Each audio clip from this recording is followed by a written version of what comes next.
আগামীকালই কিন্তু এনুমারেশন পর্বের শেষ দিন, আর তার আগের দিন অর্থাৎ আজ থেকে ফের নতুন নির্দেশিকা জারি করলো নির্বাচন কমিশন। এবার বিএলও এবং বিএলএদের জন্য নতুন নির্দেশিকা জারি করেছে জাতীয় নির্বাচন কমিশন। নথির সঙ্গে এবার মিনিটস অফ মিটিং এরও ছবি আপলোড করতে হবে। মৃত, যাদের খোঁজ পাওয়া যায়নি, যারা স্থানান্তরিত হয়ে গিয়েছেন, তাদের ক্ষেত্রে আলাদা ডিক্লারেশন আপলোডেরও নির্দেশ দিল জাতীয় নির্বাচন কমিশন। ভুয়ো ভোটার যাতে তালিকায় না থাকে তা নিশ্চিত করতেই এই পদক্ষেপ, এমনটা কমিশন সূত্রে খবর। আগামীকালই এনুমারেশন ফর্মের তথ্য কমিশনের পোর্টালে আপলোড করার শেষ দিন।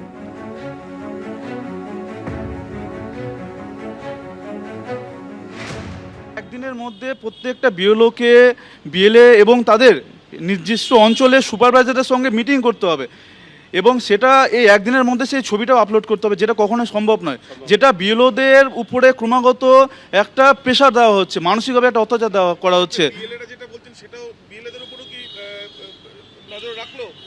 হ্যাঁ, অবশ্যই বিএলএদেরকে উপরে নজর রাখলো, যেটা একটা আমাদের বিক্ষোভ কর্মসূচির মাধ্যমে যেটা আমরা প্রথম থেকে বলে আসছি যে এটা ক্রমাগত একটা প্ল্যান মাফিকভাবে একটা চলে আসছে, যেটা আমরা বিএলওদের পাশে দাঁড়াচ্ছি। বিএলওরা এইভাবে এই মানসিক নির্যাতন, এই মানসিক চাপ কখনোই পারবে না নিতে। স্বচ্ছ ত্রুটিমুক্ত একটা ভোটার তালিকা তৈরি করতে নির্বাচন কমিশন একেবারে এনুমারেশন পর্বের শেষ বেলায় নতুন নির্দেশিকা দিল বিএলও এবং বিএলএদের জন্য, যেখানে শুধু নথি নয়, তার সঙ্গে এবার মিনিটস অফ মিটিংও কিন্তু ছবি আপলোড করে দিতে হবে। যারা মৃত, যাদের খোঁজ পাওয়া যায়নি, যারা পার্মানেন্টলি স্থানান্তরিত হয়ে গিয়েছেন, তাদের ক্ষেত্রে আলাদা ডিক্লারেশনও কিন্তু তাদেরকে আপলোড করতে হবে। আর এই গোটা কাজটাই কিন্তু আগামীকালের মধ্যে শেষ করতে হবে জাতীয় নির্বাচন কমিশনের, এমনটাই নির্দেশ। বিএলও অ্যাপে যে নতুন অপশানটা দিয়েছে সেটা হচ্ছে 10 নম্বর অপশান আর কি। ঠিক যেদিন এসআইআরের কাজটা শেষ হবে তার আগের দিন, একদিন হাতে আছে। এটাকে বলা হচ্ছে যে বিএলও, বিএলএ, এমওএম এই নামে দিয়েছে।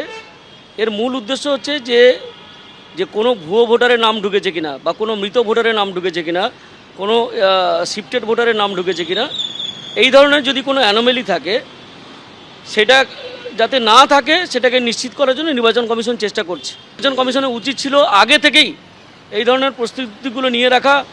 বিএলও অ্যাপে যা যা অপশান দেওয়ার সেগুলো আগে থেকেই তৈরি করে রাখলে এই ঝুঁকিটা, এই ঝামেলাটা হতো না। তবে শেষ মুহূর্তে দিয়েছে, বিএলওদের একটু চাপ বাড়বে এটা ঘটনা, কিন্তু তার সত্ত্বেও বিএলএদের যে চাপে রাখা হলো, তাদের যে দায়বদ্ধতা বাড়ানো হলো, এটা একটা অত্যন্ত ইতিবাচক দিক বলে আমরা মনে করি। আস্থা ভোটের আগেই বনগাঁ তৃণমূল পুরপ্রধানের ইস্তফা। আজই বনগাঁ পুরসভার আস্থা ভোট, আর তার আগেই ইমেলের মাধ্যমে পদত্যাগপত্র পাঠালেন বনগাঁর পুরপ্রধান গোপাল শেঠ। গত 6 নভেম্বর গোপাল শেঠকে পদত্যাগের নির্দেশ দিয়েছিল তৃণমূল নেতৃত্ব, কিন্তু সেই সময় পুরপ্রধান পদ থেকে তিনি পদত্যাগ করেননি। আজকে রয়েছে আস্থা ভোট, আর তার আগে বনগাঁর তৃণমূল পুরপ্রধান তিনি ইস্তফা দিয়েছেন। 40টা পুরসভায় তৃণমূল কংগ্রেস পুরপ্রধান এবং ভাইস চেয়ারম্যান পদে রদবদল করতে চায়, আপনারা জানেন। সেক্ষেত্রে যারা স্বেচ্ছায় ইস্তফা দেবেন না তাদেরকে সরিয়ে দেওয়া হবে, এমনই কিন্তু তৃণমূল শীর্ষ নেতৃত্বের নির্দেশ ছিল। আর এর মধ্যেই একেবারে সেলিব্রেশন।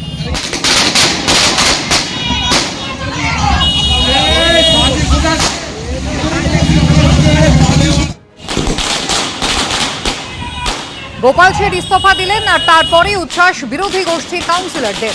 আজকেই রয়েছে আস্থা ভোট, আর তার আগেই বনগাঁ তৃণমূল পুরপ্রধান তিনি ইস্তফা দিলেন। ইমেলে নিজের পদত্যাগপত্র পাঠিয়ে দিয়েছেন গোপাল শেঠ।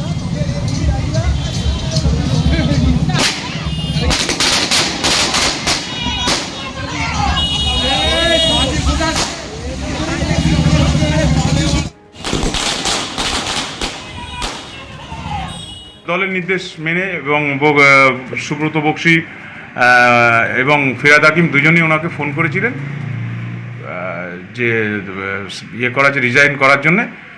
যখন উনি দেখলেন যে হ্যাঁ সত্যি সত্যি দলের নির্দেশ আছে, তখন উনি রিজাইন করেছেন। উনি রিজাইন করার জন্য প্রস্তুত ছিলেন, কিন্তু 10 তারিখের ডেটে উনি বেল করেছেন, মানে আজকের ডেটেই ওটা সাবমিট হয়েছে। সেই জন্যে এটা দলীয় যারা আমাদের নেতা আছে তাদের একটু জানা উচিত যে সবই ঠিক আছে, দলের নির্দেশ এটা ঠিক আছে, কিন্তু সেটা কিভাবে কি কনভে করতে হবে বা কিভাবে কি প্রসেস করতে হবে, এইগুলো যারা দলীয় দায়িত্বে আছে তাদের একটু জেনে শুনে বুঝে করলে তাহলে বনগাঁর মানুষ এইভাবে ব্যতিব্যস্ত হয় না। আর এরই মধ্যে রাজ্যে 5 জন ডিভিশনাল পর্যবেক্ষক তাঁরা এসে পৌঁছে গিয়েছেন। বৈঠক আজকে মুখ্য নির্বাচনী আধিকারিকের দপ্তরে। বৈঠকে রাজ্যের মুখ্য নির্বাচনী আধিকারিক মনোজ কুমার আগরওয়াল, বৈঠকে থাকছেন স্পেশাল রোল অবজারভার সুব্রত গুপ্ত। ভোটার তালিকা সংশোধনে এ রাজ্যে 5 জন ডিভিশনাল পর্যবেক্ষক নিয়োগ করেছে জাতীয় নির্বাচন commission. Presidency division, Bardhaman division, Medinipur, Malda এবং জলপাইগুড়ি ডিভিশনে মোট 5 জন পর্যবেক্ষক নিয়োগ করা হয়েছে। বারুদের স্তূপে মুর্শিদাবাদ 2 জায়গায় উদ্ধার হয়েছে 55টি বোমা। রানীতলায় একটি পুকুর থেকে 30টি সকেট বোমা উদ্ধার, খবর দেওয়া হয়েছে বম স্কোয়াডকে। ডোমকলের মেহেদিপাড়ায় একটি বাঁশ বাগানেও 25টি বোমা উদ্ধার হয়েছে। এলাকায় পুলিশ দিয়ে ঘিরে দেওয়া হয়েছে, খবর দেওয়া হয়েছে বম স্কোয়াডে।